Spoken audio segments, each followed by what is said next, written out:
안녕하십니까? 말씀으로 하루를 여는 천수답의 새벽 묵상입니다. 오늘은 요한계시록 3장을 묵상합니다. 알파요 오메가이신 주님. 우리가 일곱 교회에 보내는 기별을 읽을 때 간과하지 말아야 할 한 가지 사실이 있는데, 이 편지들이 각각의 편지가 아닌 하나의 편지가 일곱 교회에 회람되도록 기록되었다는 사실입니다. 1장 11절에 보면 이르되 내가 보는 것을 두루마리에 써서 에베소, 서머나, 버가모, 두아디라, 사데, 빌라델비아, 라우디기아 등 일곱 교회에 보내라 하시기로 라고 적었습니다. 교회마다 각각 다른 처지와 형편에 처해 있었지만 다른 교회들에게 보낼 내용이라도 모든 교회의 교훈이 될 만한 공통적인 교훈들이 담겨 있었지요. 그리고 개개인의 상태나 수준은 비록 에베소 교인이라 할지라도 4대 교회의 상태에 있는 사람들도 있을 것입니다. 말인즉 기별이 꼭 그 한 교회에만 해당되는 것은 아니란 뜻이지요. 그러니 지금 여기 우리에게도 꼭 필요한 기별이 될 수도 있다는 말입니다. 요한계시록을 읽고 적용할 때 우리는 세 가지 방향에서 적용합니다. 첫 번째는 그때 거기, 두 번째는 지금 여기, 그리고 마지막으로는 각 시대마다입니다. 첫 번째를 우리는 역사적 적용이라고 하고, 두 번째 적용을 보편적 적용이라고 말하며, 세 번째 적용을 예언적 적용이라고 부릅니다. 이 일곱 교회에 보내는 편지는 그 당시 아시아에 산지한 일곱 교회에게 실제로 필요한 기별이었지요. 그 일곱 교회들은 당시의 지역 교회들이었고 성령께서 지적하시는 대로 그와 같은 형편에 처해 있었습니다.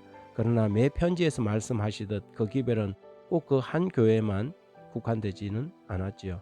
그래서 귀 있는 자는 성령이 교회들에게 하시는 말씀을 들을지어다라고 말씀을 하시는 것입니다. 지금 여기를 살아가는 우리에게도 주님은 말씀하고 계시지요. 특별히 이 일곱 교회는 예언적으로 1세기 교회로부터 주님의 재림 직전까지 일곱 교회를 일곱 시대로 나누어서 각 시대마다 교회들의 영적인 상태를 보여주고 있다고 할 수 있습니다. 계시록이 반복해서 7이라는 숫자를 사용하고 있다는 것은 상징적인 의미가 분명히 담겨 있다는 것입니다. 지금 이 시대는 라우디게아 교회의 시대입니다. 그리고 라우디게아 교회에 보내는 편지의 내용은 지금 우리 시대의 모습과 매우 흡사하지요. 17절에 보면 내가 말하기를 나는 부자라 부유하여 부족한 것이 없다 하나 내 공고한 것과 가련한 것과 눈먼 것과 벌거벗은 것을 알지 못하는도다. 기독교의 부흥기처럼 보이지만 실상은 눈물고 벌거벗은 모습, 이것이 성령이 지적하는 이 시대 기독교의 모습입니다. 그러나 주님은 교회를 고칠 수 있는 처방전을 가지고 계시지요. 각 교회마다 발신인이 되시는 예수님의 소개가 각각 다릅니다. 그것은 마치 우리의 모두의 형편이 다른 것과 마찬가지입니다. 우리 주님은 우리 각 사람의 처지에 맞게 맞춤형으로 다가오십니다. 어떤 사람은 에베소 교회처럼 신앙의 첫사랑을 잃어버리고 시들해가고 있을 수 있습니다. 그런 사람들에게는 첫사랑을 회복하라고 말씀하시며 다가오시죠. 어떤 사람은 서머나 교회처럼 신앙 때문에 시련을 당할 수 있습니다. 그런 사람에게는 죽었다가 다시 사신 예수님의 모습으로 오십니다. 그리고 마지막 교회인 라우디게아 교회처럼 신앙의 성실함을 상실한 미지근한 매너리즘에 빠진 교인들에게는 아멘이시여 충성스러운 분으로 자신을 소개하지요. 각 시대마다, 각 교회마다, 그리고 각 사람마다 예수님은 다른 모습으로 다가오십니다. 그분은 계시록 22장 13절에 말씀하시기를 나는 알파와 오메가요 처음과 마지막이요 시작과 마침이라고 말씀하십니다. 이 말씀을 계시록에서는 여러 번 반복하셨습니다. 이것은 주님이 시간을 점으로 말씀하신 것이 아니라 시간을 선으로 말씀하신 것입니다. 그분은 처음과 끝에만 구주가 되신다는 뜻이 아니라 그분은 처음부터 끝까지 쭉 우리의 구주가 되신다는 말입니다. 그분은 우리의 알파요 오메가일 뿐만 아니라 그분은 우리의 베타도 되시고 감마도 되시고 시그마도 되시고 크시도 되십니다.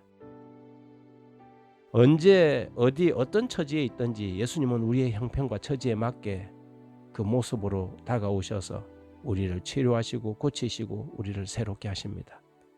요한계시록의 예수님은 맞춤형 서비스를 하시는 주님이십니다. 우리의 형편과 처지에 딱 맞게 고쳐주시고 치료하시고 회복시켜 주시지요.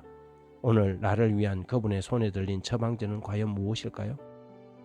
성경은 귀 있는 자는 성령이 교회들에게 하시는 말씀을 들을지어다라고 말하고 있습니다. 귀 있는 자는 말씀을 듣고 믿음으로 순종하는 사람들을 가리키지요. 하나님 아버지, 우리가 저마다 처지가 다르지만 주님을 바라보며 믿고 순종하며 따르고자 합니다.